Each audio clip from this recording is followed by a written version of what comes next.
We do have a ton to get through in this episode. Common sense is finally prevailing. There was controversy this month, Dave. I'm not particularly excited by that. Secrets and things on set. I haven't told them anything. I think this is just good times all round. Every Doctor Who is liked by somebody, and that's a really good thing. Davo, my doctor. I know we disagree on this one. First world problems, Dave. I get why fans are asking those questions. Oh gosh, that's actually quite a lot to talk about. It doesn't compute. It's the elephant in the room. That's okay. Fandom versus the BBC. The cardinal sin. Moving along. Lunch. G'day, I'm Rob. And I'm Dave. And you're listening to the Doctor Who Show, where later tonight we'll be taking a deep dive into Series 10 of Doctor Who. Dave, hello. Hello, Rob. Yes, we'll be talking about Series 10. Last month we had Mark and Richard on. Thank you very much, guys, once again for coming on. And the three of us, plus yourself, Rob, nominated some series to watch. We said there were going to be new seasons this time, and one of them won. Did indeed, and I want to echo thanking Mark and Richard there for dropping past your home to do the January episode, Dave. It's always so nice to have an episode each year where I'm the listener. That's actually really cool.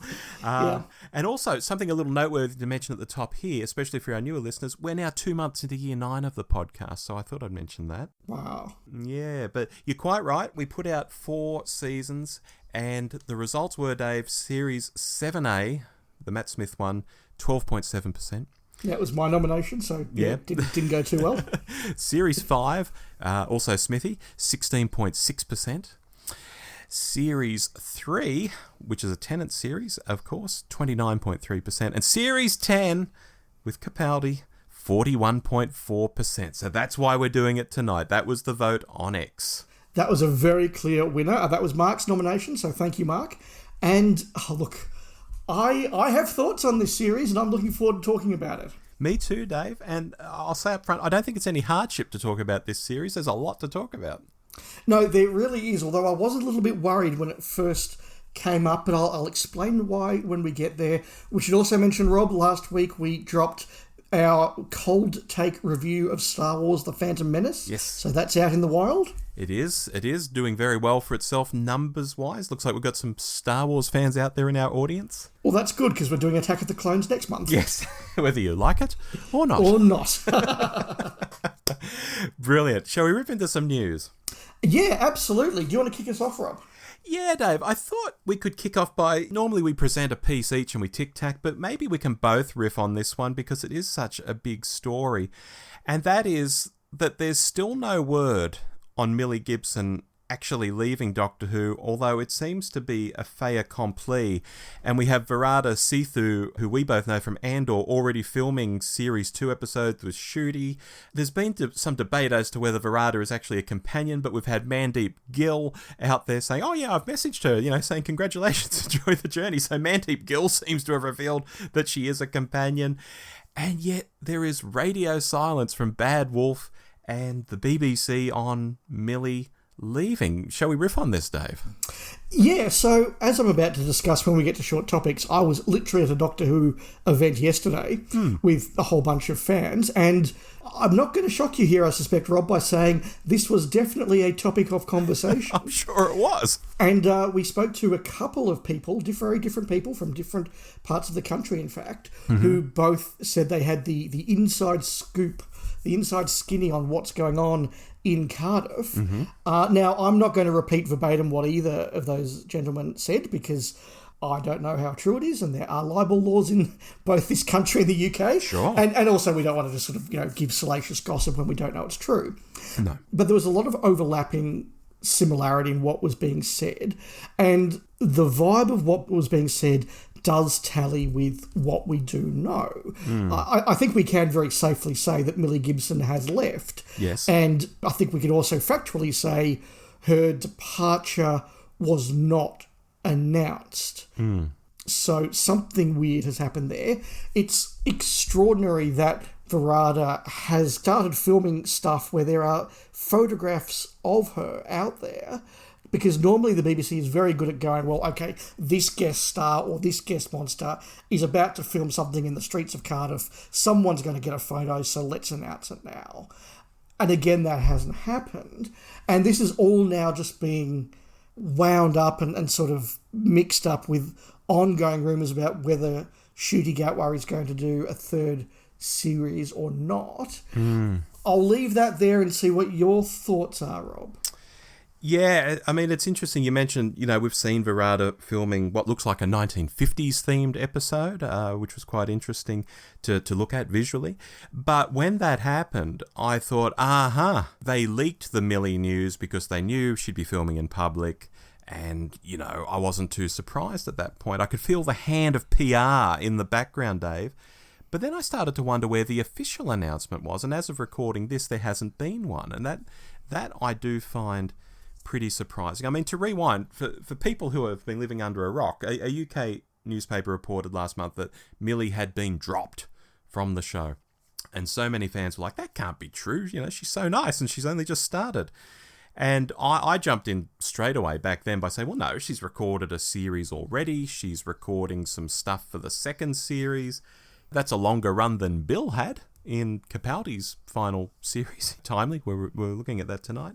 Yep. It's not dissimilar to Martha, who was in a series and then did some cameos after that. So I wasn't too shocked by all of this as it sort of happened. But as things have rolled on, and as I say, we don't have the official announcement, what has surprised me is precisely that. Because normally RTD is so chatty and ready to explain things. But on this, he's been absolutely silent. And especially as there's a degree of reputation damage in play, with the word that Millie has been dropped. That was the newspaper's line. I thought he'd be leaping in to defend her or to diffuse the situation at the very least, to say, look, there'll be more to come in due course. I mean, that's Crisis and Issues Management 101. I used to train people on this stuff back in my PR days, Dave.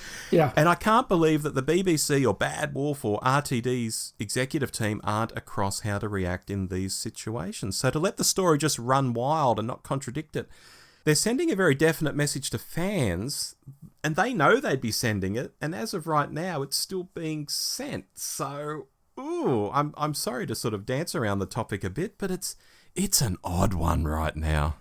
Look, it is, and there is, as often is the case with these sort of rumours and speculation, a sliding scale of possibilities. Yes. One is, as I mentioned in our episode last month, that this is just an unintended consequence of doing the filming for seasons 1 and 2 of Ncuti's time back to back and not releasing season 1 until they're well into the filming of season 2. And they don't want to announce that, Millie was always planned to leave at the end of the first season or shortly thereafter, but we don't want to announce that before her first proper episode is aired, so we're holding it back, hence the radio silence. That is definitely possible. It is possible that she was dropped, whether there was a amicable or non-amicable split between the actress and the production team, and it's a case of sort of PR men and lawyers at 20 paces, and no one wants to say the wrong thing because, if she has been dropped, or even if it's been an amicable sort of split from a contract, you don't want to be the employer who makes her unemployable for others because, in today's legal world, that's a minefield. So, there's all of that's all going on.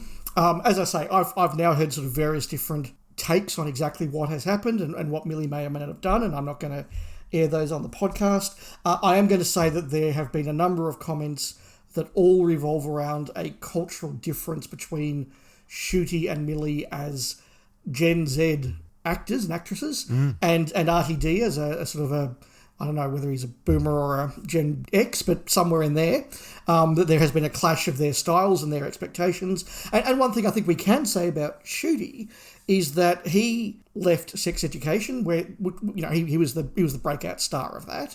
He wants to go on and do the next big thing of his career. He's told, sign up to Doctor Who. It's this global phenomenon. It's got Disney money coming in. It's going to be the great big next thing for your career. And he goes, yep, great, that sounds perfect. I'll do a season or two of that and then get on to the next thing.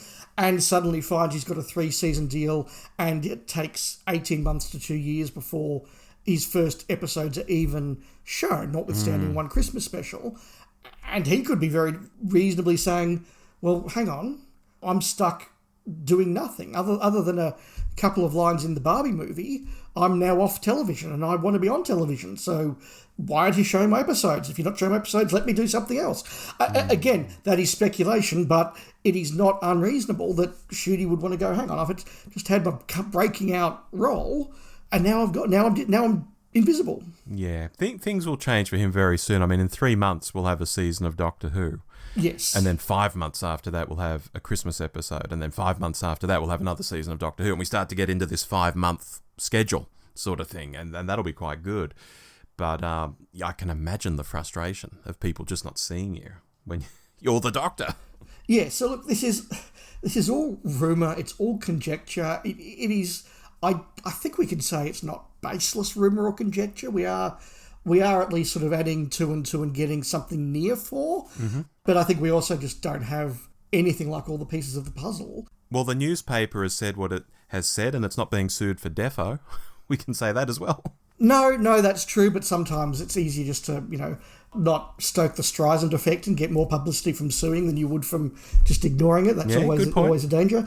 But look, the reality is, as I said, I was at a Doctor Who event in Melbourne, which is a long way from Cardiff, about as far physically as you can get from Cardiff, apart from, maybe, I don't know, Christchurch. But yeah, I was going to say our friends in New Zealand might be arcing up on that one. Yes, yeah, absolutely. But we're getting a long way from Cardiff, and this was a topic of conversation amongst a number of fans. And everybody wants to know. Everybody's saying, have you heard the speculation? Do you have the inside running? Yeah. And people are sharing those stories. So fans are noticing, and fans do care, and fans are going to want answers at some point. I'm not saying that in an entitled, we demand answers, but just, look, we're fans because we love the show. We want to support the show.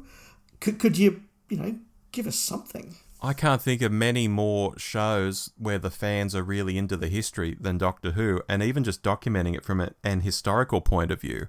This stuff always eventually has to come out in some way, even if it's like looking at the JNT bio that came out long after he was dead, and some of the stories in that. People see this not just as salacious, but as important. It's historical. Well, or just look at the Christopher Eccleston stuff, where nobody really was satisfied for years with the reason that Eccles went away after one season. And I think now people do have a much better idea of what that story is. We've seen certainly Christopher Eccleston's version. RTD has been very professional, not given his version. But people, you're right, although there's always a little bit of sort of down the pub, let's tell a bit of war stories and this amusing. But for the most part, it is very much, this is a show we love and we want to know the history. Why did a very good Doctor, who was at the forefront of bringing the show back from the wilderness, walk out after one season? That's something that people do want documented. You're absolutely right. Yeah, and here, why is this lovely companion who we've seen in one story being bright and perky and full of beans, and all her comments about becoming a companion have been very positive. Why is she gone? Yeah. Yes, no. So less news, more talk show fodder perhaps, but that's all I've got to say. I don't think I can say anything more. That's good. I think it was fun to riff on, especially for people out there who might not have a circle of Doctor Who friends around them and just want to hear some people chatting about it perhaps. Yes, no, absolutely, and hopefully we'll know more this time next month. Great. Got a final news story here. Quick one, Dave. From time to time, the BBC uploads a bunch of scripts to its website, which people might find interesting in a general sort of way, right through to people who want to learn how to write scripts for TV, and they can download these real examples and study them and work from them. So that's really cool. It's a great thing the BBC does. And a recent bunch has just gone online, which includes the specially written audition script from RTD that Ncuti Gatwa was given for his audition.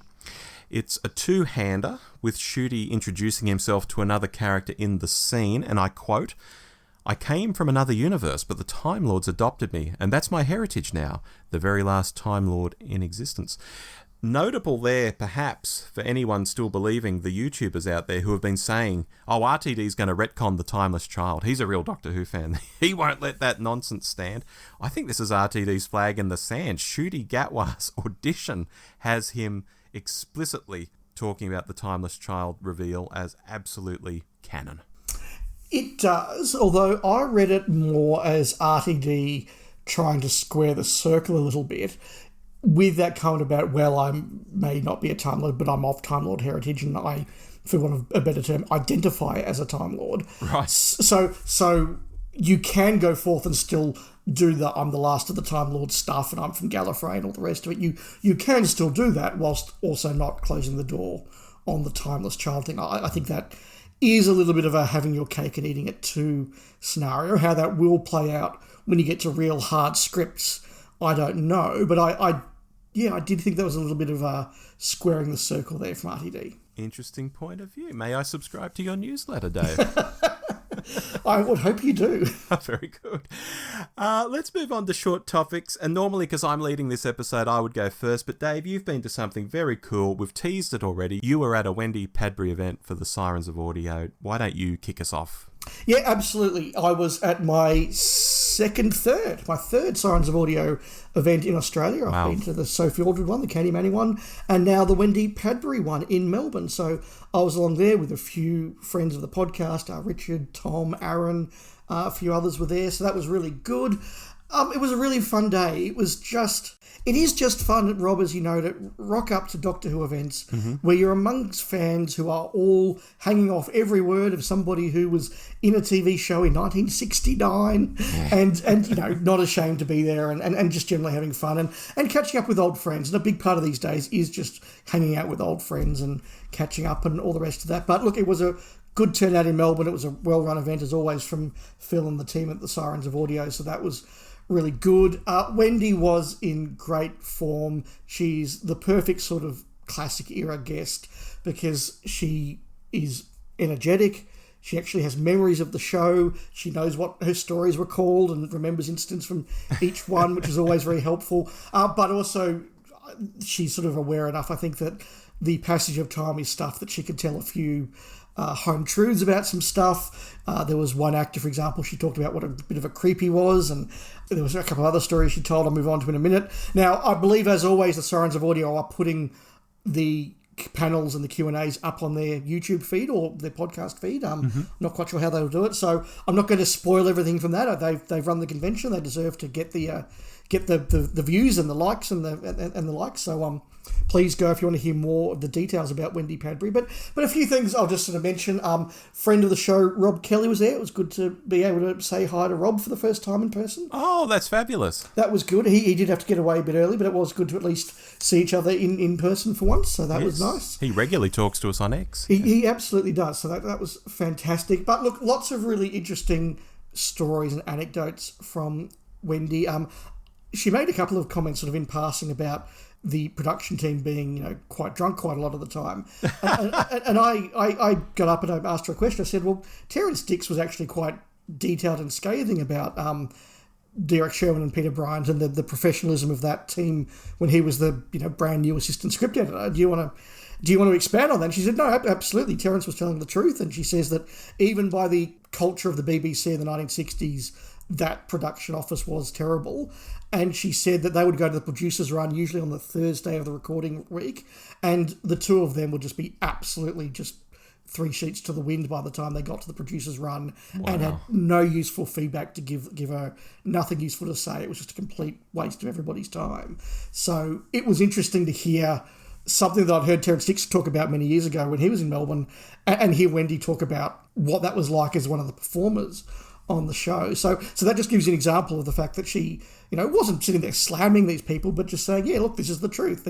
There were problems in this production team, and that probably is something you see with just how, I mean, we've spoken before, Rob, about how Terrence Dix basically just pulls season 6 to the finish line on his bare shoulders with a bit of help from Mac Hulk and Robert Holmes, and, you know, I think this just proved that theory. So in 2074, when Millie Gibson is touring Australia, she may tell her stories. Yeah, it's fascinating how these things do sort of come out. Really interesting was Wendy talking about filming Tales of the TARDIS, and particularly just the amount of resource and time that went into that. So she said that Russell T Davies rang her up and said, I really want you to do this. She said, look, I haven't performed in front of a camera for 40 years. I'm not sure I can. And, you know, I'm older now. I don't want to remember lines. But, you know, eventually he coaxed her to do it and Fraser was doing it. So she sort of said yes.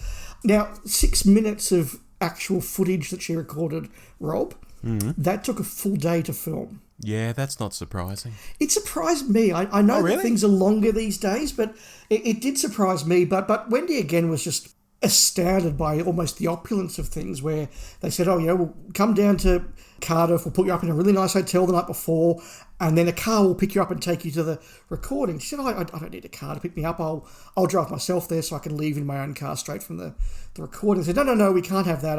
We'll get the car to take you back. You have a second night in the hotel, and then you can leave fresh in the morning. And she's like, okay, what does this car do for the 8 hours I'm, in record? Okay, this is clearly how things are done. She did confirm the story that several of these people were at that hotel that they were being put up at, and Matthew Waterhouse completely coincidentally had checked in with his husband, and it was apparently his husband's birthday, so they go, let's go to a really expensive hotel in Cardiff and just have a nice dinner and a nice night. And suddenly, there's Fraser Hines, and there's Wendy Padbury, and there's Janet Fielding, and there's Peter Davison. And so what's Matthew thinking? And apparently they all said, look, we're not allowed to talk about what it is. And he's like, okay, I understand that, and was very professional about it. But I think he probably would have been sitting there going, well, I haven't been invited to something.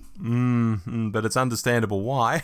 Look, that was really interesting. And like when we saw Sophie and Katie, there are news stories that these actors and actresses have to tell, which is always really interesting. She talked about working for Big Finish, and again, because of the lead time that Big Finish has in terms of their production, gave us some stories about people that she has worked with that no one's actually announced she's working with yet. Oh, really? So if you want those spoilers, go check out the Sirens of Audio feed, assuming they keep them in. She also talked about some other work that she's been doing. She's like, I recorded one of these for this sort of thing. Oh, has that been announced yet? No? Oh, okay. So there was a bit of that, which is always fun. But probably the best story she had was talking about her work as an agent for other actors and actresses, both in the general about how that worked and what it's like as a career, but particularly she told the story of discovering Matt Smith when he was in his first just amateur junior play. Oh, wow. That she went along to see and said, that guy's got something. I want to represent that guy, and signed him on and got him his first job and all the rest of that. So that was a really good story. Her daughter, Charlie Hayes, was there, who has done a lot of voiceover work and was really good. There were times when she could sort of see, hey, I've got something to contribute to this story, or there was a question for her. And there are other times when she's like, no, these people are here for my mum.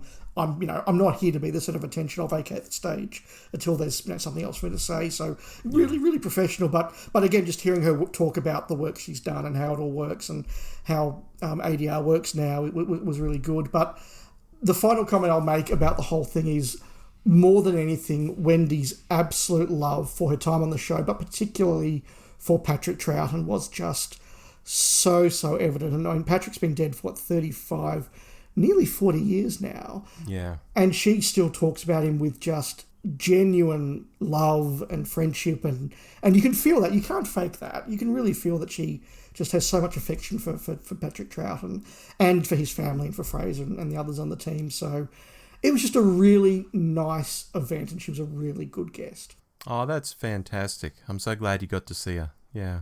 So Phil from Sirens of Audio did say at least one more guest that has been confirmed, but that is his news to announce, so I won't say it, but they are continuing with these events, and look, when we have official announcements, we'll absolutely plug them.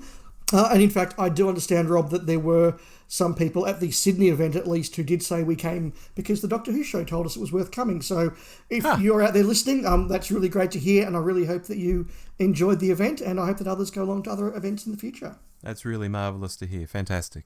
What have you been up to, Rob? Dave, I've tweeted about this in the past, both before they came out and subsequent to them arriving on my doorstep.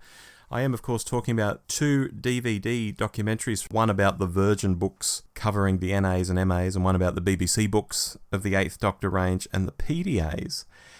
Basically, the backstory to these docos was there was a Hoovers event, that's Hoovers with a W, in the UK in May of last year, where they had a bunch of Virgin and BBC writers meeting the fans. So Real Time grabbed a bunch of them for interviews and constructed these 2 documentaries. Now, the good, it's very rare to see some of these authors interviewed at all. It's very rare to see a photo of them at all, a contemporary one at least.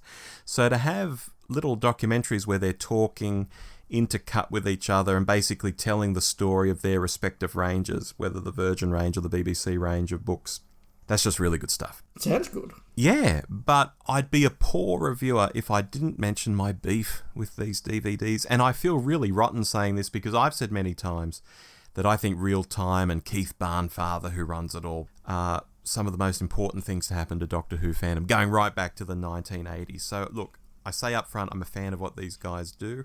I think their work is invaluable, but here it comes. These two docos are only about 45 to 50 minutes a piece. I think they could have appeared on one disc together as, you know, the story of Doctor Who publishing in the wilderness years, and made for a really great single release.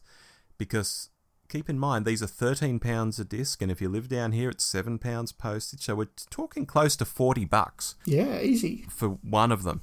Close to $80 for the two. You know, I paid it. I enjoy the content. I repeat how much I appreciate the Real Time guys. But I couldn't help but feel it was double dipping a little. And that's a business decision. I get it. But I felt a little taken for a ride there, and I can't say plainer than that. No, fair enough. I'll certainly be interested to check those out, so I will have to see if I can track down a copy somewhere. Absolutely.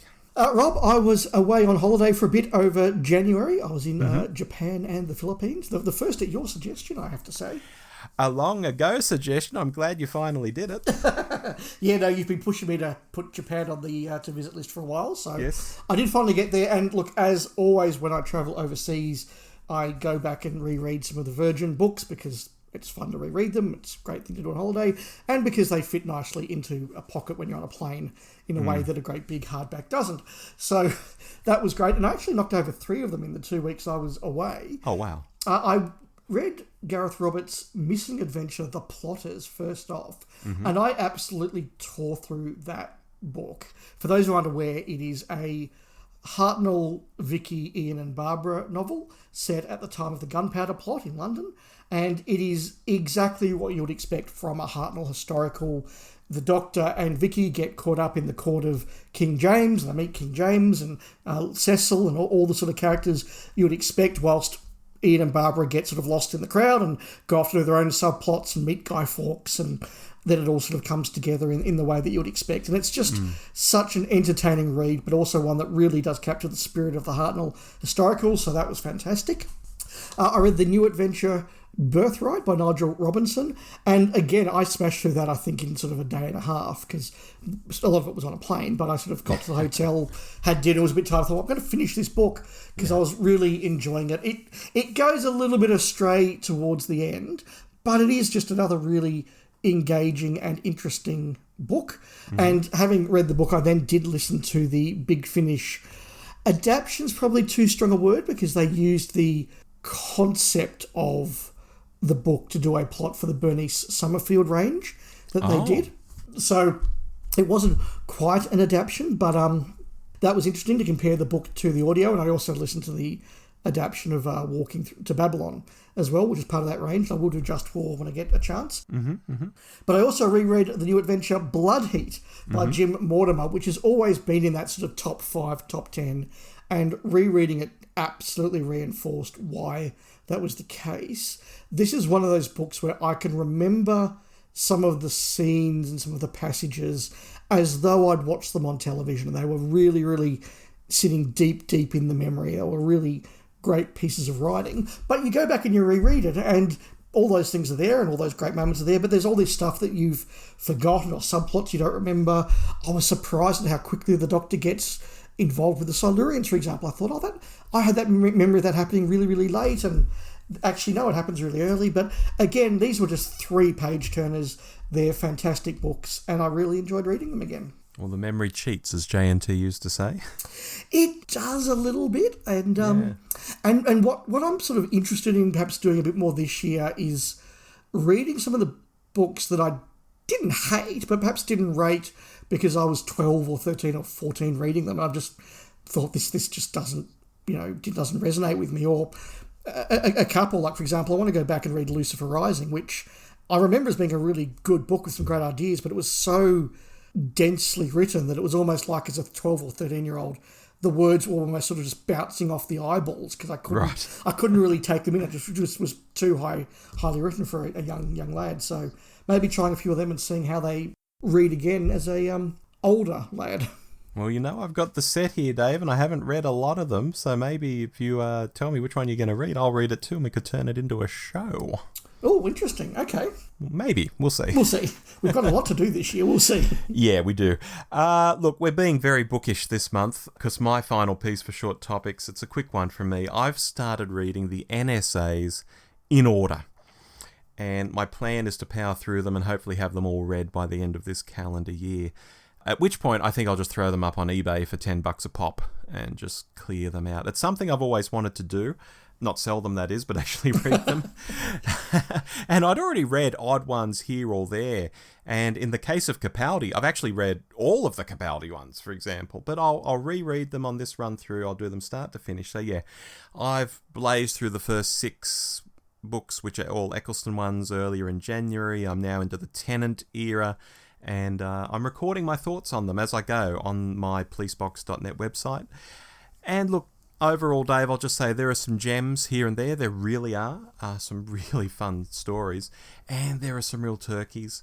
Most of them feel like you're watching a TV episode. So they're quite different to the NAs, MAs, EDAs, PDAs in that respect, which of course tried to be bigger and brighter and proper novels, in quotation marks. But I don't mind that. It makes them quite an easy read, and some of the storylines, as I say, are really quite okay. Yeah, it's basically a set of books I collected a long time ago, and I haven't read them, so that's being addressed now. Yeah, it's really interesting you made that last point there, Rob, because I was thinking as you were talking that one of the big things about the Virgin range was that we don't have a budget, guys. So we can do all these things we would never do on television. You want a Silurian riding a dinosaur? Here it is. Whereas these ones, well, who has money? So there perhaps isn't that opportunity to be quite broader and deeper, as they may say. Mm-hmm. I mean, the one I'm reading at the moment, I'm just thinking in my head, what sets would you need? You'd need the Powell estate where Rose lives. You'd need down by the Thames. You'd need an office building, and you'd need a generic sort of open space where some experiments could happen. I'll try not to be spoilerific, but that's all you'd need, and you could actually film this as a proper story. Yeah, no, that makes a lot of sense. Yeah. Anyway, Dave, shall we move on to our main topic? Yes, we should, because I've got lots to say. Very good. Well, as I said at the start of the episode, you good folks out there voted for Series 10 of Doctor Who, Peter Capaldi's final series, and I don't think either of us were too put out by having to do this, Dave. No, it's interesting. I was obviously sitting around the table here at my place when Mark said, I nominate Series 10, and my initial thought was, oh, come on, Mark. It was only a couple of years ago. We just did a hot take on those ones. And then it sunk in very, very slowly that was 7 years ago. Yes, it was. And it is absolutely time to go back and do a proper rewatch of that series. So, no, thank you, Mark. I was a bit surprised at just how long ago Capaldi was, because he's only one Doctor ago. Yeah. He's only one era essentially. ago. Yeah. Yeah. Well, one of our listeners tweeted us recently that they were listening to those season 10 shows that you're referring to. And I said, oh, well, that's very interesting. But as I said to them, it's not something I was going to do and potentially get influenced by in this episode, even from a scoring point of view. So aside from a few episodes tonight that I have rewatched over the years, I mean, hello, World Enough and Time, most of these views are the first time I've watched the episodes since they went out back in 2017 and we recorded those episodes. Basically, I would have watched them once, sometimes twice on the day of release, and that was due to my wife also watching them at the time. But this is the era where she sort of dropped out of Doctor Who, so I didn't even watch all of these twice. I know that for sure. This is going to be a completely fresh set of reviews for me here, what we're doing tonight. No, absolutely. I certainly haven't gone back and listened to what we said. There are occasions, though, where I was trying to frame a thought or put a point down in my head to talk about it, and I suddenly thought, I think I said that last time too. But there's other times where stuff is completely almost new and fresh, and there are some that were better than I expected and some that were not as good as I expected. Well, shall we rip into them? We shall. Who do you want us to kick off, Rob? I'll take lead, Dave. Sure. With the pilot. This seemed very clever to me when I rewatched it, even though I could see all the gears and the cogs moving behind the scenes. It introduces Bill, of course. in a way that's really relatable and very human. I could imagine, I thought this while I was watching, I could imagine showing this to a non-Doctor Who person, say my work bestie, and imagine her just laughing at a lot of Bill's lines and saying, I'd say that, because Bill feels very natural. She feels very real. Of course, it also introduces the Heather character who's going to swing back at the end of the season to save Bill. And although the monster of the piece is a puddle of space oil who isn't actually evil, doing anything particularly interesting except following the directions of Heather's last thought, it does engineer scenarios where Bill can go in the TARDIS and have a short trip. She can go back into the TARDIS and have a trip to Australia. She can go back into the TARDIS and have another trip around the world. Then go back into the TARDIS and end up in the Dalek-Movellan War. And in the space of 10-15 minutes in this episode, Dave, Bill has had the companion experiences that might take 3 or 4 episodes for another companion to have. And I thought, that's bloody clever. Good on you, Moffat. Capaldi's also on song. The whole thing's fun, and it was probably about an 8 out of 10 for me on this rewatch. I put this on with a little bit of trepidation because, as I said, it does feel like we've been here fairly recently, even though the memory cheats and we actually hadn't. And there's also that sense of, okay, February's an incredibly short month. I've just realised I've got about 12 days to watch the entire 10 episodes, or 12 episodes, I should say, of this series. So there was a little bit of like, okay, this is going to be, maybe this is going to be a bit of a slog. Okay. I am so happy I'm a Doctor Who fan, Rob, because within 5 minutes of starting this, I was just grinning from ear to ear and having an absolute whale of a time. And a big reason for that, and I'm going to be coming back to this, I suspect, quite a bit over the next 45 minutes or so, is Peter Capaldi. The way that he was interacting with Bill, the way that he was doing the lectures, the way that he was setting things up, he was just so fun to watch. He's such a good actor. He's an incredible doctor. He's an incredible doctor. And that first 5 minutes, I was just going, this is awesome. I love watching Peter Capaldi and I love watching Bill Potts. I'm so glad that I'm doing that again. Most of that enthusiasm continued for the episode. I did think it was too long. It's back in those days where they felt they had to have a big, extra long season opener. I'm like, this doesn't need to be now. This can be 40 minutes. And some of it was a little bit too long. But I thought the mystery works well. The way they explain what's happening works well. The Dalek-Movellan War that they sort of pop into is a really cool idea. Interestingly, watching it for the second time, it wasn't nearly oh my God, what's going on? Oh my God, it's a Movellans. There was that sort of thing that we had the first time. When you know it's coming, like, oh yeah, that's cool, there's Movellans. But look, it was enjoyable, a little bit long, a little bit simple, but a really good opener. I agree, Rob, it's something that a non-Doctor Who fan could watch and go, yeah, this is kind of fun, this is kind of cool, and get a lot out of it. I gave it a B+. Nice. Why don't you keep us going with Smile? So I remember Smile as being really good, and I've spent a lot of the last 7 years, I feel, talking up Smile because a lot of fans don't think a lot of it. And I'm standing by that take.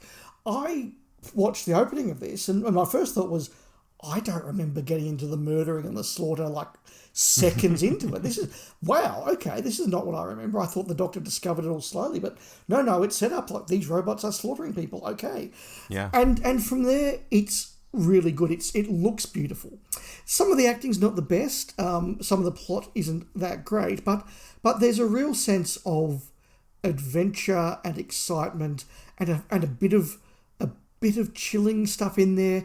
The bones that they find, what's happened to people and they like to talk about grief. I think the robot design is good, and it is creepy when they turn, not evil, but so to speak.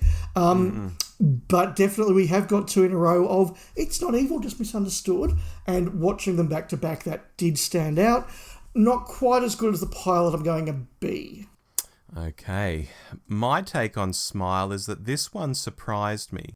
As I remembered the key bits, that there were emoji bots and you have to smile or be killed, and I knew it was filmed at a really cool looking building. I think it's in Spain.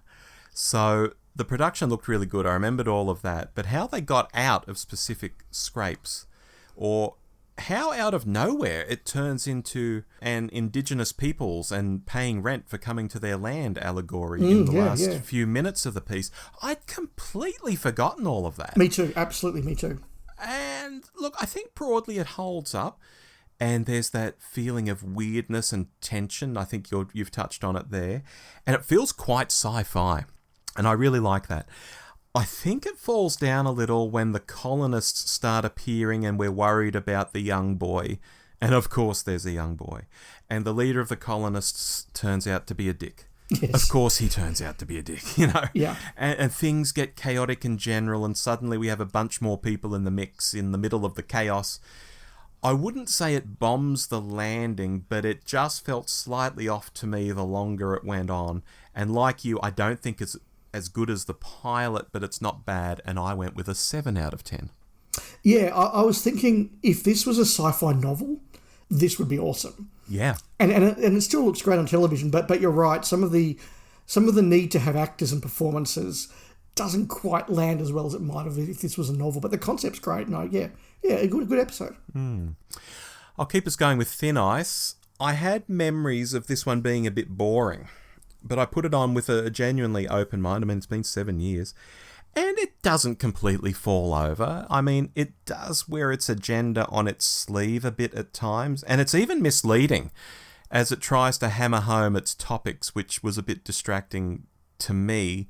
For example, Bill becomes quite fearful that it's 1814 and she's black, and quotation marks, slavery is still a thing, which the Doctor confirms. What's not said, however, is that slavery never had any legal basis in England at all, and the slave trade itself had been abolished 7 years earlier in the UK.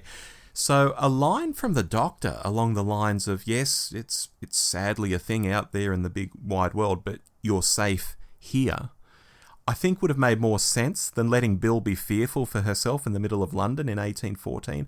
And I do think viewers could be very misled here if they don't know the history going on behind all this.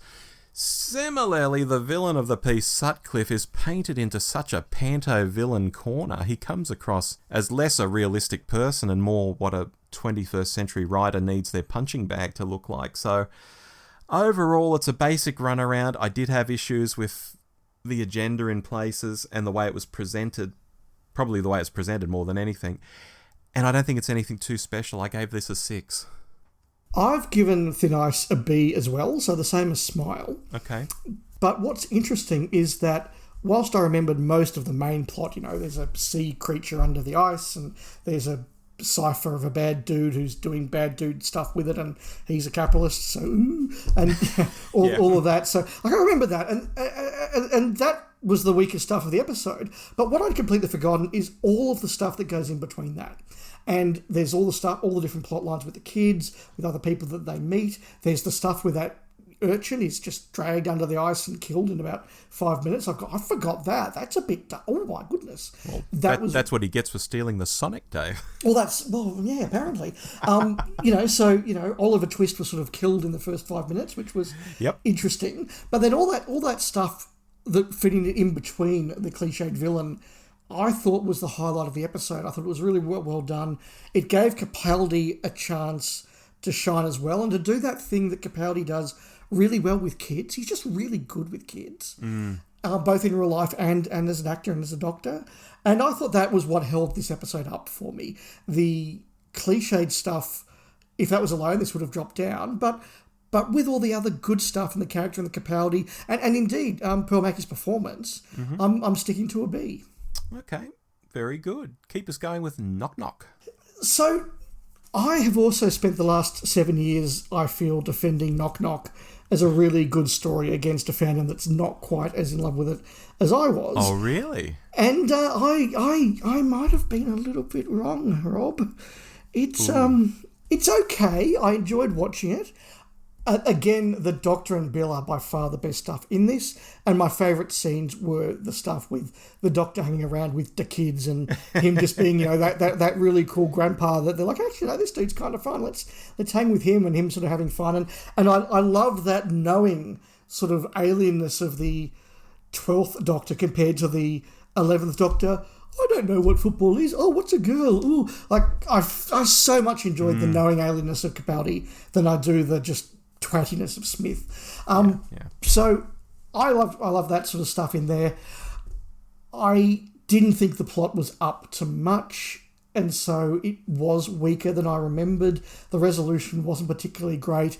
I will say, though, and it's important to note this, I suspect that I'm going to be more down on this now than I was during our hot take, because in our hot take I would have watched the first 4 episodes over 4 weeks.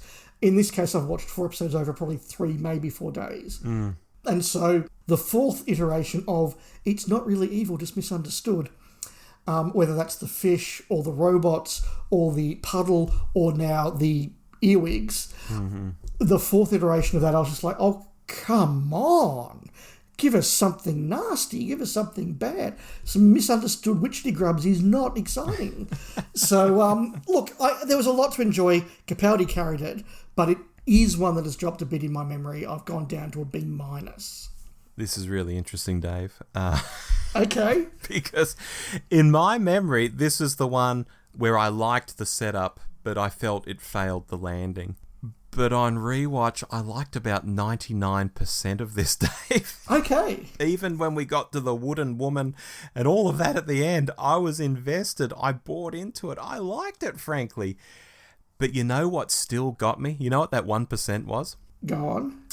The happy everyone lives style ending. And I'm sorry, if you've been filleted at a cellular level and fed as energy to a wooden woman, you aren't coming back. Let's just say that. I get that makes for a messy time for Bill if all her uni mates suddenly go missing and she doesn't, but that's life, you know. We've had a horrific time, horrific things happened. Let's have that stick. So that's my only real gripe with this. I was enjoying it otherwise. I think David Suchet is fabulous in this. I think, again, like you say, the Doctor hanging out with the kids is brilliant.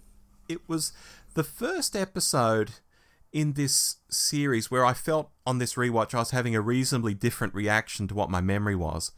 And for that alone, I was glad we were doing the rewatch. My sense is that this wasn't particularly liked by fandom. I don't know if I'm just catching up or where I'm at, but I'm giving this an 8 out of 10, Dave. No, that's very cool. I'm glad you've enjoyed it more, and even if I've enjoyed it less. I'm glad you mentioned the wooden woman, because I've got to say, look, we don't watch Doctor Who for the effects, but when she came on screen, there was just I just sat there and I think I said out loud, oh, come on. That looks terrible. Yeah. Shall I continue on with Oxygen? Yeah, go for it. This one, Dave, I don't think is a million miles away from Smile in some ways. We have a really good, dark sci-fi tale going on. There's lots of people being bumped off by technology and things look really bleak for our heroes. It's ticking all the boxes to be a very good story. And then at the last minute, it shoehorns in this message that doesn't feel quite natural. Sure, it's more natural than Smile, where out of left field some nanobots gain sentience and are declared the indigenous race of the planet, even though they aren't from the planet. But only just. We get the feeling throughout the episode that the corporation are bastards. But to go this extra leap, that if you don't work hard enough, even for a short period of time, that they'll actually kill you, it just doesn't scan for me. It makes that big, as you would say, undergraduate point of corporations. They're out to get you and all of that. But in universe, how would this be explained? Because presumably it would happen a lot. You know, people bunk off work from time to time, they get killed. Wouldn't this company have a reputation for loads of dead employees? Is it even cost effective to keep retraining new people? So a really good story, but I felt it fell down a bit at the end and it dropped it down, because initially I was thinking, oh, this is going to be quite high. It dropped it down to an 8 out of 10 for me. Otherwise, I really liked it. This is, I think, comfortably the episode of this series that went down the furthest for me on this watch. I actually got very little out of this at all. I get the feeling that they said, right, we've got a really cool scene where there was a spacewalk, and yep, that scene was very cool. And they said, oh, we've got this really cool twist at the end where it's the corporation all the time. And the other 37 minutes was just nothing, just absolutely nothing. It really felt like they had a punchline and then just tried to write an episode to get there via a cool spacewalk. And I didn't get anything out of this much at all. Look, it looks good. I guess there's an okay sci-fi idea in there with we have a certain number of breaths, so we get an oxygen ration or whatever it is. But mostly I just sort of thought it was an idea looking for a plot, and it didn't find a plot, and so I was left there with a C. Yeah, I guess for me it ties into some of the Warhammer 40k sort of horror-tinged stuff, creeping around a spaceship with sort of space zombies coming after you. It quite appealed to me visually, especially. But anyway, we should move on. Extremis, Dave. So I'm going to talk about Extremis and also riff a little bit on the Pyramid at the End of the World. Okay. Because the big takeaway I got from both of those episodes was that they are better than I remembered, but they both are insubstantial. But I thought they both had a really cool sci-fi idea at their premise.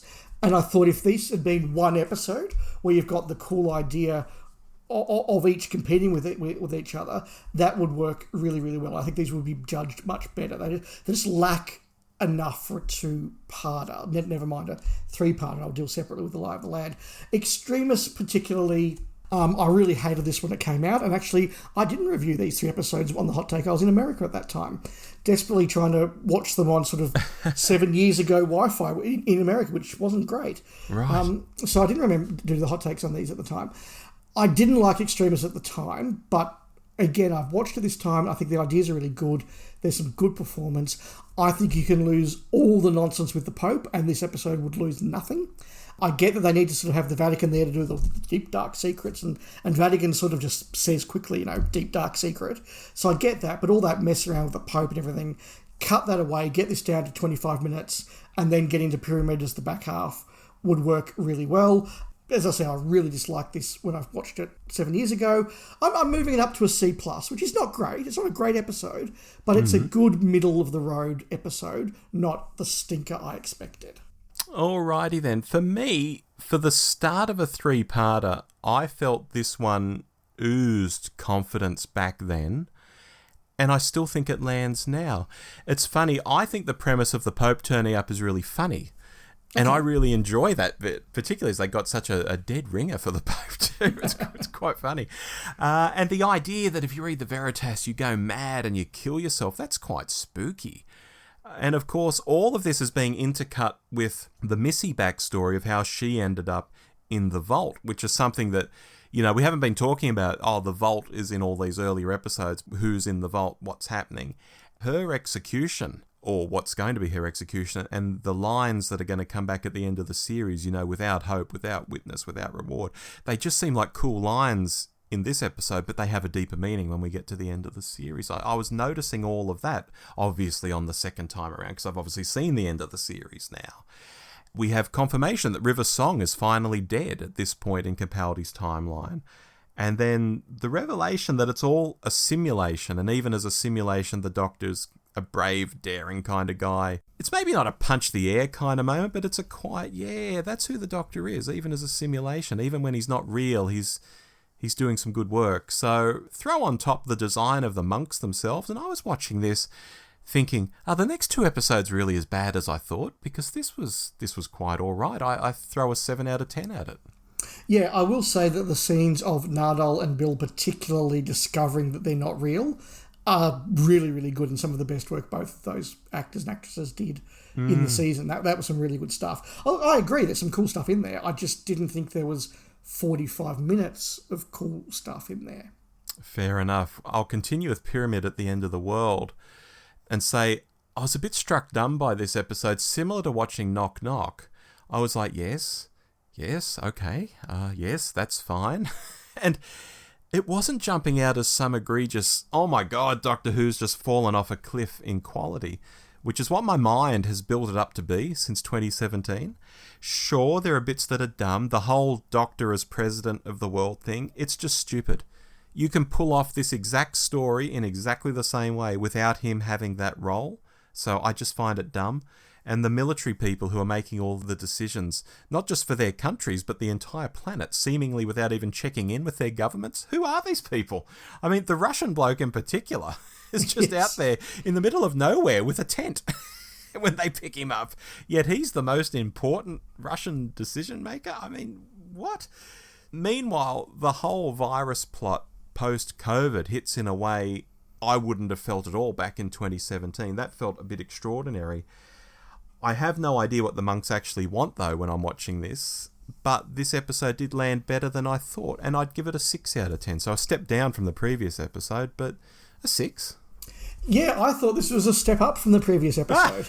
So we're diverging there again. I think this is a really good example where things that would have absolutely annoyed me and taken me out of the story on the first watch, I can kind of set aside on the second watch. So all the stuff you noted about the President of Earth and who are these generals making these decisions, you watch it the first time and go, what's going on here? That's nonsense. That's just picky. And suddenly you're annoyed and you're sort of taken out of the episode. Whereas now I can sort of go, look, that's just Moffat's geopolitics. He's hopeless at that. Move along. I can kind of put that aside and just go, that's just Moffat. And enjoy the plot for what it was. And I actually think the plot here was pretty good. I again think that there wasn't 45 minutes. And as I said, I think this would work better if an Extremis were merged into sort of one 50-minute episode. I'd forgotten how much we see of the monks in this, and they're really, really good. They're really, really creepy. At this stage, them having no known agenda or reason or rationale works because we're still wondering what's going on, and there's still a mystery. Bill's desperation is really good, but the gas virus plot, whatever you want to call that, I was really taken in by that this time. I thought that was really, really strong. And that helped to keep this episode together. So if I called Extremis a C+, I'm calling Pyramid at the End of the World a B. Wow. Well, why don't you take us on home with the third part? The Lie of the Land. I can remember watching this in a hotel room in New York City. Yeah. And being not particularly taken with it. And I watched it this time and no, it's not good. Right, yeah. I've said that the first 2 Monk Trilogy episodes were better than I remembered, particularly Pyramid. This is bad. This is just not good. It doesn't work. The plot just makes no sense. The Doctor is a complete dick for no reason other than, hey, wouldn't it be funny for the Doctor to be a bit of a dick? Bill sort of gets to wander around, not really having anything to do. I think that Bill really sort of lacks an important role in the plot up until the last minute when she just gets to be the Deus Ex Machina. And the whole thing about the conquered Earth, the opening's good. The thing about the Doctor convincing us that the monks have been here since we first got out of the slime, I was going, oh, that's a really cool concept. Maybe this one's going to be better than I thought it was. No, it just goes off a cliff after the first 5 minutes. I don't know what the monks want. I don't know why we care about the monks. Okay, they seem to be sort of bastards, but why? You know, all it needed was a few lines about they are intergalactic leeches who suck the life force of others, so every time a human sent to the gulag, they're secretly turned into monk food. I don't know, something. You know, their planets died, so they need a new one, or they just moved from planet, you know, they're like, I don't care, but give us something. Yeah. So I thought this was a bit of a hot mess from start to finish. I'm giving it a D+. Yeah, very fair. As expected, this one was a step down again from the other two for me. It still wasn't quite as egregious as I'd built it up to be since 2017, I will say that much. And there were moments playing out where I was fine with it. But there's also elements in it like, the monks make you live like it's Soviet Russia in blue boiler suits. Why? That's one of my notes. Yeah, because that's what fascists do, Rob. Oh, I see. Some people seem to remember the monks aren't the real deal. What causes that? Never explained. Everyone seems to be brainwashed except certain people. Why? Yeah, and there's a really cool idea that they could have run with there. Yeah. And look, what happened to the monk who was on the ship with the Doctor? It's revealed that the Doctor's been, playing a game all along. There was a monk on that ship. Where's he gone? Why does the Doctor crash the ship into England laughing like an idiot? Especially when we know some of those dock workers, like the ones who helped Bill and Nardole get onto the ship in the first place, they're good guys. They know monks aren't the real deal. Why are we crashing a ship into where they work? I'm still not clear what the monks want either, Dave. And most annoying of all, I think it has a really rushed ending. The monks are just built up in the past 2 episodes, but are hardly in this episode. They hardly do anything. And then they just run off. It's a real what's all that about episode, which I think fans of The Late Show will recognise. And as a conclusion to a three-parter, it's really unforgivable on some levels for that. So for a score, I can't give it any more than a 5 out of 10. And even that feels generous. It's funny, Rob, as you were speaking about that, I was reminded of the new episode of The Grand Tour, which dropped a few days ago, Sad Job. Through that, there's a running joke from Clarkson, May and Hammond that Mr. Willman, the producer, would quite like it if we could find a way for the tanker to accidentally blow up. Oh, why? Because it'll look good in the trailer.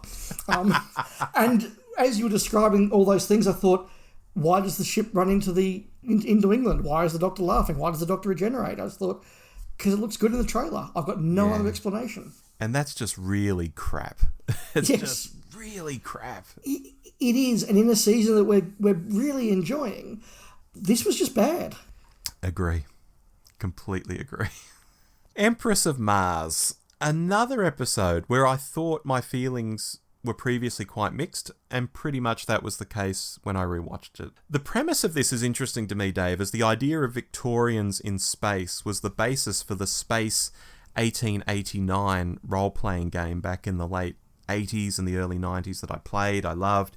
And I also had the video game version of, so anyone thinking, gosh, what an original idea this was. No. People have been putting Victorians in space for decades, even in just the modern sense, let alone if we think back to the 1860s and Jules Verne firing people off into space and things like this. So the premise I could live with easily. It's been well done in fiction.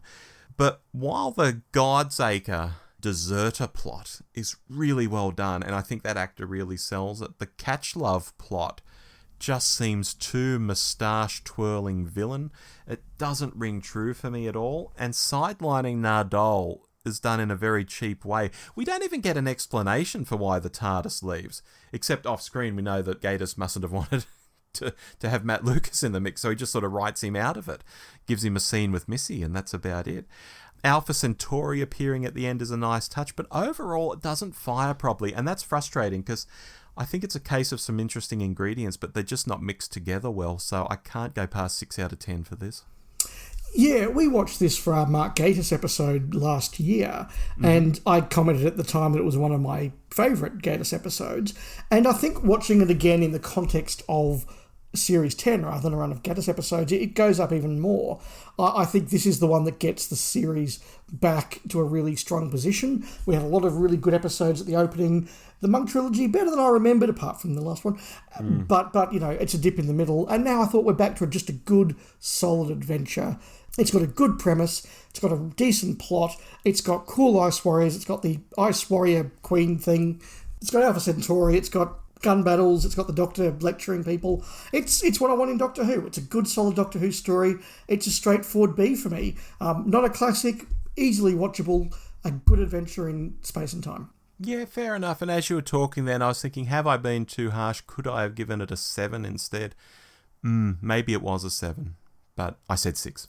And before we go on to the next episode, Rob, I think this is a good point to just talk a little bit about Missy and Nardole, because again, my take was a bit different watching this compared to 7 years ago. Because 7 years ago, we were, of course, doing the whole, what's in the vault? Who's in the vault? Is it Missy? What's going on? Why is it? Etc., etc. And you sort of got that teasing out of it, whereas here, you know that she's in the vault. And I do think it works better knowing that from the start and sort of seeing the way the Doctor reacts, seeing the way Nardole reacts. And actually, I found that build-up with the vault was a lot better, knowing what was coming. I really enjoyed watching that, knowing the final picture on the box of the puzzle, so to speak.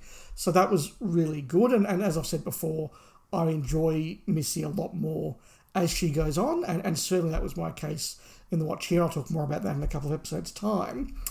Nardole, again, I was sitting there trying to put into words what I thought about Nardole after sort of episode 3 or 4, and I think I found myself using exactly the phrase that I used in the hot take, which is that I get the feeling that they've got Matt Lucas and gone, he's a funny guy, and he's got a bit of a light comic relief character. Let's make sure we always give him funny lines. And in the first half of the season, I did sort of have this, oh my God, that feels so forced. Yes, we know he's Matt Lucas. Yes, we know he's a comedian, but he doesn't have to be funny all the time. Stop trying. But watching the evolution of Nardole, And by this point going, actually, he's a real character now, I really enjoyed, and he came good by about halfway. Yeah, and was it one of the Monk episodes where he had to take Bill to task and he actually turns very, very, very serious? Yes. Which then leads to her saying, Nardole, are you secretly a badass? Yes. I quite enjoyed that. Yeah, no, absolutely. So, I just wanted to make a comment of that before we dive into the back end of the season. Well, take us into the Eaters of Light, Dave. Rob? Yes? I enjoyed this episode so much. I loved it last time. Everybody's been telling me I was wrong. It's not that great. For 7 years they've been telling me that. And I went in thinking, it's going to be rose-tinted glasses, isn't it? I'm going to suddenly see what everyone else is seeing and realise it's not that. No, this is great. Capaldi is great. Bill is great. The ideas are great. The location filming is great. The tone is great. The music's great. I love this episode so much. It was a joy to watch. All the elements worked. No notes. It's an A from me. Wow. Okay. I knew this was an episode I liked at the time, but in my memory, fandom didn't think much of it. So that dovetails with what you're saying if you've been having to defend it or being told you're wrong. Because I felt that fandom didn't think much of it. And over the years, I've commented, I think it's a good one, and the responses have been muted to me as well. On rewatch, I was just as happy with it again as I remember being with it on broadcast. I think the setting, again, as you say, is really good in general. It also feels like a classic era story in some ways, like when Pat and his crews would land in some field somewhere and march off to meet the locals. It feels like a Troughton story, and the whole Ninth Legion mystery is so flexible. It can be shoehorned in and not feel out of place. The Romans aren't stereotypical Romans either, which is a nice twist would be the wrong word. It's a nice vibe, the way the Romans are portrayed. And I think this is a genuine step up from the week before. I don't think it's some sort of hidden classic. I'm not going to give it an A, but it's solid for sure. And I don't know why it doesn't get more love than it does. It's great Doctor Who. I think you're agreeing with me here that it's the Doctor, Bill and Nardole having a fun adventure in a historical period. What's not to love? It's an 8 out of 10 for me. Yeah, I have nothing else to say. I just really enjoyed it. Fair enough. I'll take us through to World Enough and Time. And gosh, wasn't this a world changer? It was a world changer then, and it's a world changer now when I rewatch it. And this, as I said at the start, I have rewatched several times over the years, so I've seen this a fair bit.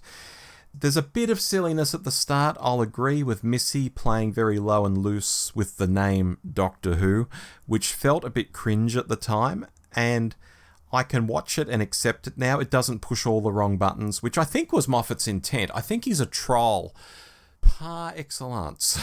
He knows exactly what will piss off fans, and he seems to delight in doing it from time to time. But now I rewatch it, I think, yeah, meh, whatever.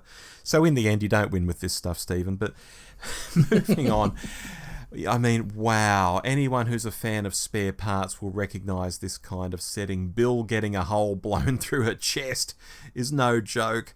And we see the cyber hospital and all of that. It's so grim. It's so dark. I said at the time, I remember this vividly, saying at the time it reminded me of World War I hospitals, where guys would have just the most horrid injuries. Like they've lost half their face, but they'd still be alive. And oh, God. This is really great Doctor Who. I don't think I've met anyone who's ever been down on this episode, which for a show like Doctor Who is very, very rare. There are always contrarians. A solid 9 out of 10 here. I also went into this one remembering it as being very good. I think I gave it a 10 out of 10 when we did our hot take review. And again, a little bit worried that maybe it wouldn't be quite as good on the second watch. But my God, is it good. It absolutely just hooked me in from the start. I agree, yes, Moffat is being a little bit trolly there. And I agree with you, as I said about some of his antics a couple of episodes ago. You sort of go, yeah, okay, Moffat, yeah, we get it. You're being a bit of a troll. Move aside. And you can just put that aside so much more easily now when you're looking back on it with the passing of time. So I didn't mind all that. I do think this is as good as Michelle Gomez gets, these two episodes. I'm not a fan of Missy. I'm not a fan of her performance. It's a little bit too knowing and arch for me, but in this two-parter, she gets it right for me, and I really love that. But from the moment Bill gets shot in the chest, you're absolutely hooked. You don't know what's going to happen next. And the Doctor doesn't know what's going to happen next. And you really feel that tension ratcheting up right from that moment. I'd forgotten all of those little asides that happened, all the little flashbacks to the conversations and what was going on, and Bill saying, no, you can't trust Missy, don't do this, what if I die? And that is built up really, really well. You see Moffat's ability as a script writer to put together a non-linear plot like that and build up the tension is really, really good. This is some of his, if not his best writing for the show, in my opinion. And it's just bleak, and it's depressing, and it's scary, and it's emotional. And even when you know, as we do watching it again, that Bill ends up being cyber converted, there's still a part of you going, no, I don't know, but they're not going to do it. No, stop. Just really, really, you feel that moment. It's got one of the, if not the best cliffhangers in the whole new series, the I Waited For You, as the tear comes out of the Cyberman's eye. That's just spectacular. And Capaldi playing a doctor who's scared and who's worried and who doesn't know what's happening next is just extraordinarily good. At its premise, it's got one of the best sci-fi ideas Moffat's done, with the ship coming out of the black hole and the time distillation effect. It's so good. I'm giving it an A+. It was 10 out of 10 7 years ago. It's A+ now. It's just extraordinary. Oh, that's big shoes to fill. Tell us what you think about the follow-up to it. I remember being a little bit, not disappointed with the follow-up, because I think it's really good, but feeling at the time it didn't quite live up to expectations or to the setup. But no, this, I think, continues the vibe just as well. And I think last time, knowing this was a not quite a regeneration story, I was kind of looking for the pieces and kind of working out where it was all going to go, and instead just being able to go, look, I know where this ends up, so I'm just going to enjoy the journey. I found that journey was fantastic. It was better than I remembered, and I remembered it being pretty good. John Sim and Michelle Gomez together are just extraordinarily good. I think it's John Sim's best performance in Doctor Who, and by some mile. I think it's Matt Lucas's best performance in the series, and by some margin. Bill is absolutely extraordinarily good in her performance, but it feels like a proper end-of-season epic. I think it's the only one of Moffat's end-of-season epics that really feels like that for me. But more than anything, I felt like this was one of those classic era regeneration stories where you just watch everything become too much for the Doctor and fall out of the Doctor's control. And the stuff where Capaldi's saying as the Doctor, I've got hours to live, I don't care, we're having this out and then we're saving everybody. I just thought that's so good, and he does it so well. I have some thoughts on the ending, but I'll stop gushing, Rob, and let you have a few words. Well, in the modern era, Dave, it's been very common for the second part of a two-parter to not quite deliver, or be tricksy and go off on a different tangent and never quite work out. And of course, some two-parters do work out. Human nature, family of blood remains a touchstone for many, so I don't pretend they don't always work out. This, however, is in the vein of the stories that go off in a different direction, and it still works. We have this pastoral, green, homestead on the range kind of vibe, which comes as such a shock when the episode starts, because we've been in this dirty old town in the previous episode, smokestacks and all that, and suddenly we're out in what looks like nature, the countryside. Yep, and especially watching them back to back rather than a week apart. Exactly. But there is this sense of impending doom. The Cybermen are coming. You've got the two masters. You do have that speech with the Doctor having it out with the Master and Missy. Will they stand with the Doctor? And all the while, Bill is a classic Cyberman. Like, a companion has been properly cyber converted, and it's not a misdirect. It really happened.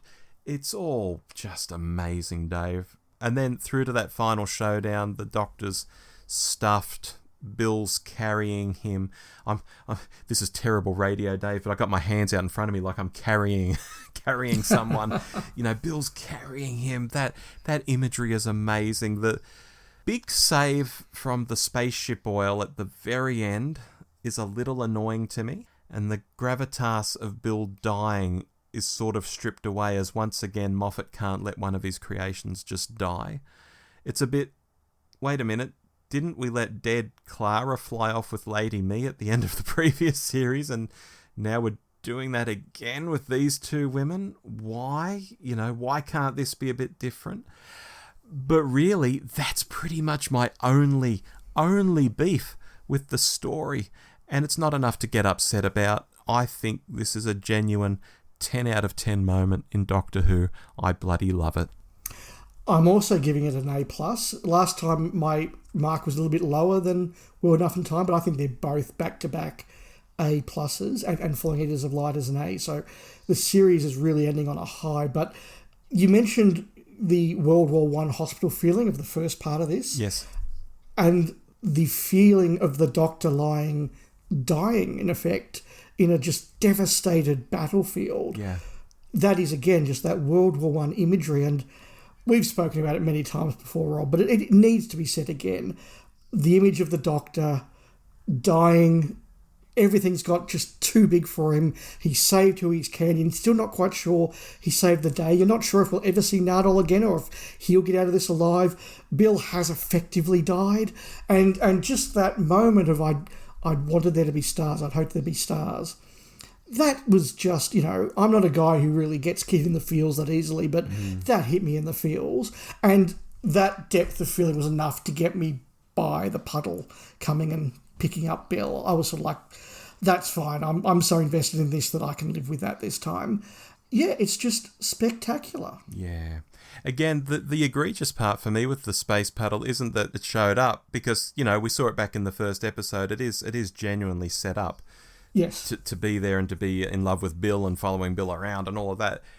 It's just that we had done it the previous season and had a dead companion fly off with another woman. And it just felt like we were just retreading that same ground. That's what really got me about it. Yeah, and that is a very nice segue into sort of my overall thoughts. As long-time listeners will know, I'm not a particular fan of the Matt Smith era. In fact, I don't like it much at all. And often that sort of means I get tainted with sort of being anti-Moffat, whereas I've said 50% of what he wrote for RTD I think is fantastic. A number of episodes he wrote as his own showrunner are very good. I haven't really sort of liked what I find, frankly, smug, pretentious, sort of overcomplicated arcs that just don't land. And watching this series, particularly the finale, I realised that when you like Moffat's characters and you're invested in Moffat's characters, his writing is incredibly impactful. Now, I don't particularly like Amy and I can't stand Clara, and I don't like the 11th Doctor. So where others might watch them and go, I felt, kicked in the feels when they left, I was like, I don't care. But because I do love Capaldi and the 12th Doctor, because I do love Pearl Mackie as Bill Potts, and because I've really enjoyed this season, and even come to like Nardole and come to like Missy over the course of this series, who would have thought that would happen? Suddenly, I'm going, I get it now. I get what all these Moffat fans are talking about every series. It's now landed for me because I love these characters so much. And I think that, as we all know, this is the year that Moffat didn't want to do. He kind of had to do it to bridge the gap between him and Chibnall. And him just going, let's just write some episodes, get some writers in, write some episodes, and then write a big finale, is the best of Moffat. I think it lacks pretentiousness. It lacks fan wankery. And it's just fun. As I said, I was a very happy Doctor Who fan watching this series and going, I'm glad I watched this show. This is a good show. This is absolutely one of the best seasons of the new series for me. Absolutely top couple. And World Enough in Time, The Doctor Falls is incredible. And I don't think we can wax enough about how good it seems we both found that. Yeah, well, I've long felt that this is Capaldi's best season, both from a story point of view and the way he's actually playing the Doctor. He's still cranky. He can still get mad with people. But there's a more fun angle to him as well. It's like they finally got the mix right. And maybe that was the plan all along, and maybe Moffat's patting himself on the back that he's taken the Doctor from A to B. and we've seen growth in the character. And I just think, nah, bollocks to all that. You should have had him start off like this. You know, unless a Doctor is going to do a Tom and hang around for 7 years or something, trying to do some clever, look at the way he's changed sort of storyline feels a bit rushed and pointless over the space of only a few seasons. But I digress. On rewatch, I liked most things the same, which is to say I rated most of the season pretty well to begin with in my memory. And a couple of the episodes stood out as being better. I mean, Knock Knock did slightly better, and Pyramid at the End of the World I didn't dislike as much. So all up, I feel this remains Capaldi's best season, easily. I like it a little more than I used to, and I'm really glad we did this rewatch, Dave. That's me done. Yeah, it is the season where Capaldi gets to be the star of Doctor Who. Yes. He's not playing second fiddle to Clara, who's the most important, wonderful thing ever to happen, and, you know, this story is so much about Clara that we can even put her in the credits. Yeah. Like, not that I'm saying you can't have strong companions, I'm not saying that, but there's something about the Doctor showing a companion in the universe that just works. Yeah. And giving Capaldi the chance to do that, to be the wise Doctor, to be the alien Doctor, to be what we consider the Doctor to be. Just seeing him do that, and such a extraordinarily good actor. I've really appreciated watching him this time. How good an actor he is. I think this is just the formula that Moffat perhaps stumbled on by accident, and it's given us his best work. Yeah, and tying us back into the discussion about Millie Gibson at the start of the episode here, there were conversations around the time that maybe Capaldi wasn't leaving Doctor Who on the best of terms and all of that. Do you remember those discussions that fans were having? I think it was certainly around, but I always took it more as the I'm exhausted, not I don't like the show. Yeah, it just made me think back to those times and those conversations, and I was watching it thinking, I really hope that's not true, or at least is somehow a little different, because what a shame. He was doing so well here, and he's obviously such a big fan of the show. I know he doesn't want to come back to it, but gosh, what a great Doctor we had there for a while. Yeah, fantastic Doctor. Lots of great episodes. I agree. As I said, I went into this episode thinking, I don't want to watch these ones again. I've just watched them, but boy, did I enjoy it. Yeah. Shall we wrap it up? We should wrap it up. Alrighty. Let's move into what we've been watching. I've been watching quite a few things, Dave, so bear with me. I've watched The Pentaveret, which is a 2022 miniseries on Netflix. It's about a shadow organisation guiding the world in its development. It's basically Mike Myers playing a dozen different people and doing his brand of comedy, which I know can be a bit gross out at times, but after being off him for some time, I actually really warmed to this and thought it was fine. So, The Pentaveret.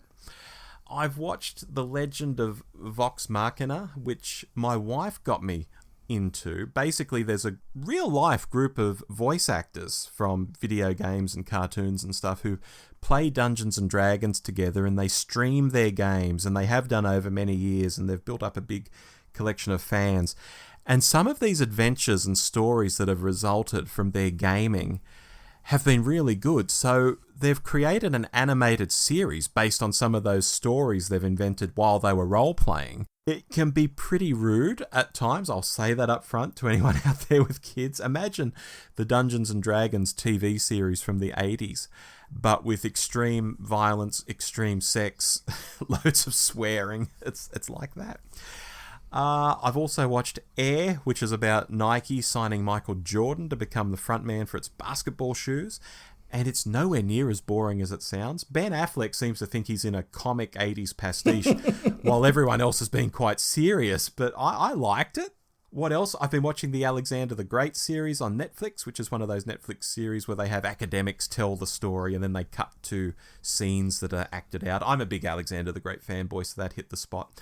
And finally, American Nightmare on Netflix, which is a doco about a real-life kidnapping where the setup is so unbelievable, and when this young man goes to the police to say what crime has just happened in his house, the police basically call him and the woman at the centre of it liars from the start, even suggesting that she's copying the plot of the movie Gone Girl.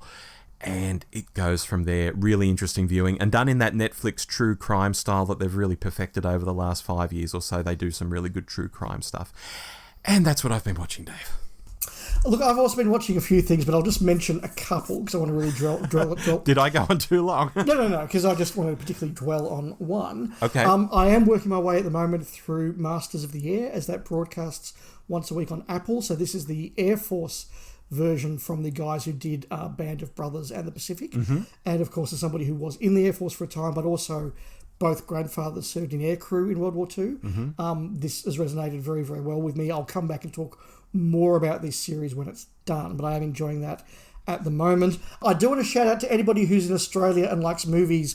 Next month in March, Village Cinemas have got their 70th anniversary and they're showing a classic movie every day across March. So stuff like Clerks, Alien, Terminator, Batman 89, Alien, American Pie, Pulp Fiction, all of those sort of movies. They're showing a whole bunch of different cinemas, so one a day, and I've already lined up with some friends to see stuff like Batman and Clerks that I haven't seen on the big screen. So if you're a movie fan in Australia, I think a lot of movies you like will be on. So I'm just going to give a rare plug for a commercial entity out there, but I do think our listeners may get something out of that. I hadn't heard that was happening. That's amazing. Yeah. Just check out the Village website. There's a little box for their anniversary stuff, and there's some cool stuff going on that, as I say, a lot of it I haven't seen on the big screen, so I'm really quite keen on. I did see Batman 89 on the big screen. It was awesome. Yes, myself and my comic fan friend at work have both said, right, we're going to go see 89 Batman on the big screen because, I mean, he's a massive Batman Michael Keaton fan and I love the Burton movies, so I was just like, great, let's see this on the big screen. So that'll be good. But look, I did watch the next season of Kevin Smith's Masters of the Universe, and I quite enjoyed that. Look, I'm not a massive particular fan of Masters of the Universe, but I was the right age as a kid to watch the cartoon, and my sister watched She-Ra, so, you know, I grew up with it and I had the toys, and this was a really enjoyable. But what was interesting is after it launched, Kevin Smith did a big spiel on his podcast, Fat Man Beyond, and he talked about getting the second season. I thought this was actually really interesting to get a creator's experience with a streaming provider, in this case Netflix rather than Disney, but it is pertinent, I think, to others. And he said after the first season launched, he was waiting to find out, do we get a second? And they said, we are not even going to consider this for 3 months. In 3 months, we're going to get all the data we get over 3 months. Then we'll call you in and we'll have a conversation. I think we all sort of know that there is a lot of data analysis that goes on by these streamers. But hearing Smith talk about just how much detail there was really quite interesting. He said not just do they have the numbers of how many people watched it, but they then had breakdowns of how many people binged it. If people were binging it, where did they stop for a gap? Did they sort of get halfway through and stop for a week, or did they get to almost the end and then come back the next day? He could tell, you know, these are where people dropped off the show completely, how many people rewatched it. All of this sort of data, it was only when they had that, they said, right, it has been successful, we're giving you a second season. I think, Rob, you and I have noted many, many times when shows go out, have this big first season, we're like, of course they're going to renew it. And you have to wait 3 to 6 months, and then Netflix or Disney or whatever go, yep, we're now commissioning the second season. And to hear that process was just really, really interesting. And it's going to be interesting because we've been used to fans poring over BBC audience figures for the last 15 years or something and analysing ratings to death. And that's going to be nothing compared to what Disney's doing with their algorithms behind the scenes. Yeah, that's going to be huge. And it's interesting, though, because obviously they are filming the second series of Doctor Who already without knowing that stuff. Yeah, absolutely. So there's certainly a certain amount of faith in it. But I talked at the start about Masters of the Air. That is a show where I come home on Friday night, and if I'm not doing anything, I'm like, right, has the new episode dropped? Yes, it has. Stop everything. I'm watching the next episode. Much like when Andor came out, and you and I and our friends were like, right, Andor's out. We're getting home. We're watching the next episode of Andor. They can tell if people are doing that, or if people are going, yeah, look, I know Andor's dropped. I've got a bit on this weekend. I'll get to it sometime this week. Yeah. Or maybe I'll get to it next week. And they can just see how enthusiastic audiences are to watch the very next episode. Or, yeah, oh, look, I raced to watch the first couple, but I'll get to the others when I get to them. Yeah. Masters of the Air interests me very much, and when I get an Apple subscription, it will be one of the first things I stream off Apple. Also, Masters of the Universe, I watched that first season Kevin Smith put out at the time, and it fatigued me so much. There was so much fighting and fandom going on, in no small part due to things Kevin Smith had said, like it wasn't a bait and switch and He-Man was going to be in all the episodes, and that didn't turn out to be the case for that first season. And it became quite a fatiguing thing to watch and actually deal with fandom over. So I haven't actually dived into the second season yet, but I will. I watched He-Man as a kid. I played with the He-Man toys as a kid. Joe Michael Straczynski wrote a bunch of He-Man episodes when we were kids, Dave. It's something that's dear to me. I will get around to that. No, he did. And interestingly as well, Kevin Smith did say on the podcast that it had been quite a tumultuous experience for him, sort of seeing that fan warfare, that fan backlash, and he's sort of like, oh, they all hate me, all the rest of it. And so when he did do the second series, he did sort of, as he said, spend the first couple of days sort of hiding under the doona going, I hope they like it this time, and then coming out and getting a lot of people going, look, I wasn't a fan of the first one, but you've nailed it this time. And yeah, just it's been a very different experience for him, so that's really cool. Oh, I'm pleased for that. Dave, next month you've come up with a concept and we're going to do it. Yeah, so as you know, Rob, on the Doctor Who show, we sometimes do typical classic favourites like diving deep into a season or something like that. And occasionally we just have these weird, bizarre topics that you or I come up with and just go, let's give this a try. Let's do something a bit different. And this next month coming is definitely one of those. We're doing what I've called alternate histories. You could also call it sliding door moments. And that is, we're each going to pick 4, 5, 6 moments in the show where things could have gone a different way. And not just say, wouldn't it be cool if Davo got 4 years? Or wouldn't it be cool if Tom only did 5? Whatever. We're going to go into a bit more depth. We're going to say, right, this was a possible turning point moment for the show. What if this had happened? How does that actually play out? What does it look like?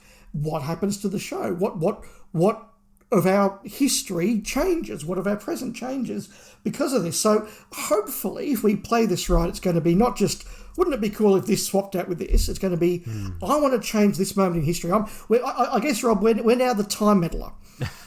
And we're going back to points in Doctor Who's history and making somebody stay or cancelling a show or doing a different script or whatever it might be and going, how does that actually look?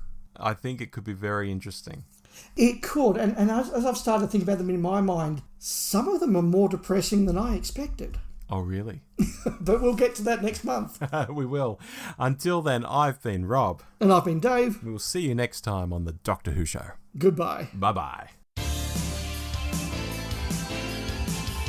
You've been listening to The Doctor Who Show with Rob and Dave. Find us online by searching for The Doctor Who Show. We also love it when you write in. Drop us a line anytime at hello@thedwshow.net.